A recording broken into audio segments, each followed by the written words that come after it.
এই বাজেটের মাধ্যমে যেন সকল অঞ্চলে সমান বরাদ্দ প্রদান করা হয়। সরকারি দলের সদস্যদের যে আসন সেখানে বরাদ্দ বেশি যায়। 2026-27 অর্থ বছরের বাজেট আলোচনায় আমাকে কথা বলার সুযোগ দেওয়ার জন্য।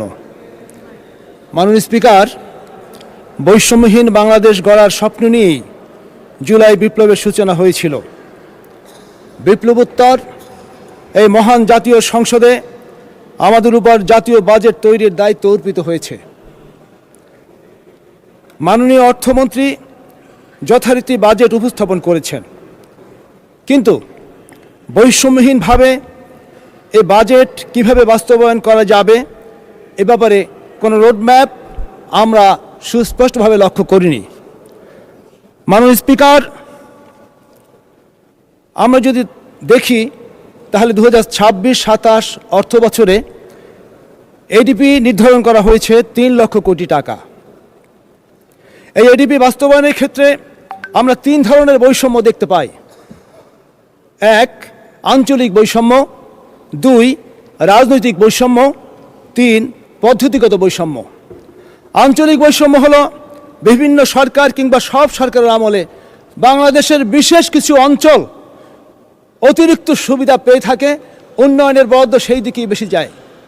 আমি এই মহান সংসদে দাবি উত্থাপন করছি যে এই বাজেটের মাধ্যমে যেন সকল অঞ্চলে সমান বরাদ্দ প্রদান করা হয়। মাননীয় স্পিকার, দ্বিতীয় বৈষম্য হলো রাজনৈতিক বৈষম্য। আমরা দেখেছি সরকারি দল এবং বিরোধী দলের যে আসনগুলোতে বরাদ্দের যে দৃষ্টি আমরা দেখেছি যে সেখানে সরকারি দলের সদস্যদের যে আসন সেখানে বরাদ্দ বেশি যায়। আমি এই মহান সংসদে দাবি উত্থাপন করছি যে এবারের বাজেটের মাধ্যমে সরকারি বিরোধী সকল সদস্যদের আসনে সমানভাবে উন্নয়ন বরাদ্দ বণ্টন করা হবে ইনশাল্লাহ। মাননীয় স্পিকার, পদ্ধতিগত বৈষম্য এটা দীর্ঘদিন থেকে চলে আসছে। আমরা জানি উন্নয়ন ও আর্থিক বরাদ্দের একক হিসাবে উপজেলাকে গ্রহণ করা হয়। ফলে যে সমস্যা হয়, যে উপজেলা ছোট সেই উপজেলার জন্য যে বরাদ্দ হয়, আর যে উপজেলা অনেক বড় সেই উপজেলার জন্য বরাদ্দ সমান হয়। আমার একটি উপজেলা যদি 5টি ইউনিয়ন নিয়ে হয়ে থাকে, পাশাপাশি যে উপজেলা 16টি কিংবা 20টি ইউনিয়ন সমান বরাদ্দ হয়ে যায়। এ কারণে বেশি ইউনিয়ন বিশিষ্ট যে উপজেলাগুলো তারা ক্ষতিগ্রস্ত হয় এবং তারা বৈষম্যের শিকার হয়। মাননীয় স্পিকার, আমি মাননীয় অর্থমন্ত্রীর দৃষ্টি আকর্ষণ করছি যে এই সংসদে বরাদ্দ দেওয়ার ক্ষেত্রে উন্নয়নের একক হিসাবে উপজেলা নয় ইউনিয়নকে যেন বেছে নেওয়া হয়। মাননীয় স্পিকার, আমি এবার আমাদের জিডিপি এবং মাথাপিছু আয়ের ব্যাপারে কিছু বলতে চাই। আমরা জানি 2025-26 অর্থ বছরে জিডিপির পরিমাণ ছিল $501 বিলিয়ন, আর জিডিপি পার ক্যাপিটা মাথাপিছু আয় ছিল $3020।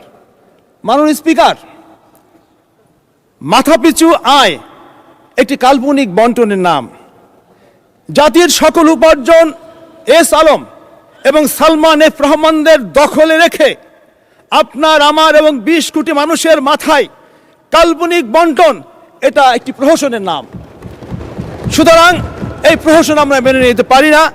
আমি নতুন কোনো এস আলম কিংবা সালমান এফ রহমান আমাদের অধিকার ছিনতাই করতে না পারে, এ কারণে আপনার মাধ্যমে সংসদে আমি দাবি উত্থাপন করছি।